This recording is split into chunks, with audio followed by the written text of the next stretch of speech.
এদিকে শাশুড়ির অসুস্থতা নিয়ে দুই বউ অপু এবং বুবলি যা বললেন। অপু বিশ্বাস বলেন, আব্রাম তার দাদিকে দেখতে যাবে, এটা তো খুবই ভালো কথা। আর মা অসুস্থ থাকলে আমি নিজেও ভীষণ চিন্তিত থাকি। হঠাৎ করে আবার কি হয়েছে? উনি হসপিটালে, এটা তো আমাকে আগে বলনি। এদিকে অপু বিশ্বাস বলেন, আব্রাম তার দাদিকে প্রচন্ড ভালোবাসে। ওর দাদি অসুস্থ শুনলে ও এই বাড়িতে এক মুহূর্ত থাকতে চাইবে না। এদিকে শাকিব খানের মা অসুস্থই ভীষণ চিন্তিত হয়ে পড়েছে নায়িকা অপু বিশ্বাস। শাকিব খানের ফোন পেয়ে তিনি তড়িঘড়ি করে আব্রামকে নিয়ে হসপিটালে ছুটে গিয়েছেন। শাশুড়িকে তিনি সেবা যত্ন করছেন। এদিকে নায়িকা অপু বিশ্বাসের সাথে সাথে বুবলিকেও ফোন দেওয়া হয়েছিল শাকিব খানের মায়ের অসুস্থতার খবর দিয়ে। বুবলি বলেন, তার হাতে এখন কাজ আছে। বীরের জন্য শাকিব খানের মা কান্নাকাটি করছে। এ খবরেও বুবলি কোনো পাত্তা দিলেন না। তিনি বললেন, অসুস্থ আছে তো ওখানে তো অপুও আছে, তিনি তো দেখাশোনা করেন। আমার আজ না গেলেও হবে। শুটিং এর শিডিউল আমি কোনোভাবে মিস দিতে পারবো না। আমি হাতের কাজ শেষ করে দ্রুতই ওনার কাছে আসব। শাকিব খান এবার বুবলির কথায় রেগে গেলেন। বললেন, মা অসুস্থ আর তোমার শুটিংই বড় হয়ে গেল। বুবলি বলেন, হাতের কাজ শেষ না করে আমি কি করে আসব? কিছু বললেই তো আর হলো না, সবকিছুরই তো একটা সময় জ্ঞান আছে।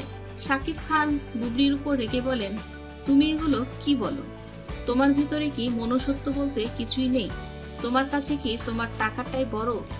মা অসুস্থ, অপু তো শোনার সাথে সাথে চলে আসলো, আর তুমি শুটিং এর কথা বলে দোহাই দিচ্ছ। থাক, তোমার আসতে হবে না।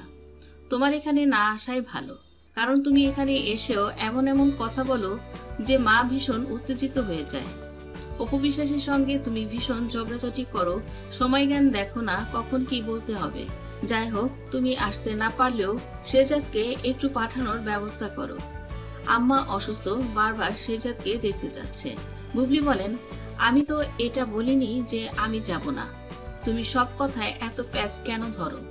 আমি তো বলেছি আমার হাতের কাজগুলো শেষ করে আমি দ্রুতই চলে আসব। এত ব্যস্ততা হওয়ার তো কিছু নেই। শেজাদের কথা চিন্তা করতে হবে না। আমি শেজাদকে নিয়ে বিকেল বা সন্ধ্যার মধ্যেই চলে আসছি। বুবলি বলেন, মায়ের খেয়াল রেখো। শাকিব খান বুবলির কথায় কোনো উত্তর না দিয়ে ফোনটি কেটে দিয়েছেন। এদিকে নায়িকা অপু বিশ্বাস শাশুড়ি ভীষণ অসুস্থ। নিজের সকল কাজ নাওয়া খাওয়া বাদ দিয়ে রাত দিন সেবা করে যাচ্ছেন শাকিব খানের মাকে। অপু বিশ্বাস বলেন, আব্রাম যেমন আমার সন্তান, শাকিবেরও সন্তান। আর আব্রাম তার দিদাকে হারানোর কষ্ট এখনো ভুলতে পারেনি। যখনই উনি অসুস্থ থাকেন আমি আমার সকল কাজ বাদ দিয়ে আমার শাশুড়ির সেবা যত্নে মন দেই। এর কারণ আমি চাই না আমার সন্তান আব্রাম দ্বিতীয় কষ্ট পাক। অপু বিশ্বাস বলেন, মা হারানোর কষ্ট বেদনা কি এটা আমি জানি। আমার মা আমি হারিয়েছি।